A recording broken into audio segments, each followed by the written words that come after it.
The name on my bag is Christopher Scherer. Chris Kyle, First Sergeant Arrechaga. We're good buddies. I survived 4 tours in Iraq. Asked if I could honor Christopher. What if the college players played in memory of American heroes? There's actually a documentary made about him. To be able to have his name on my bag is such a privilege. Kind of made it more on a personal level to me and like who I was actually playing for.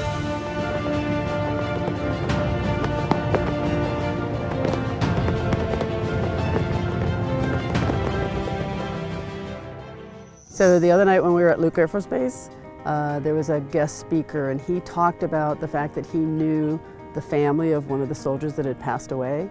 And so he told the young man that was going to be carrying the bag, he told him something about his life and about who he was. This soldier that he was talking about was actually featured in a documentary before he was killed in action.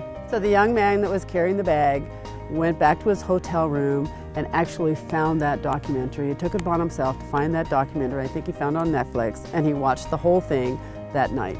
That was pretty cool. Mr. I believe is Ken Duke was the one speaking, and through his organization he met First Sergeant Arrechega's wife, and he talked about him because he knew him on a somewhat like personal level, and I just found out through that that was the guy I was representing, and there was actually a documentary made about him called The Hornet's Nest. So after we left the base, I went back to my room and I watched a documentary on him, and I did that just to kind of see who the person he was. You saw him dancing in the thing, how it said he loved to dance, and it just kind of made it more on a personal level to me and who I was actually playing for. So I know it's a huge honor playing for just a name, but it kind of put a name with a face and made it even more humbling and honoring to represent him.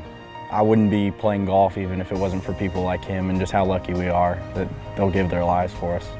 These are not just names, you know, these are people. They're just like you and me, and it's more than just them carrying that bag and going and playing golf. It's that they can remember someone that has made the ultimate sacrifice for us and trying to repay them in some small feat.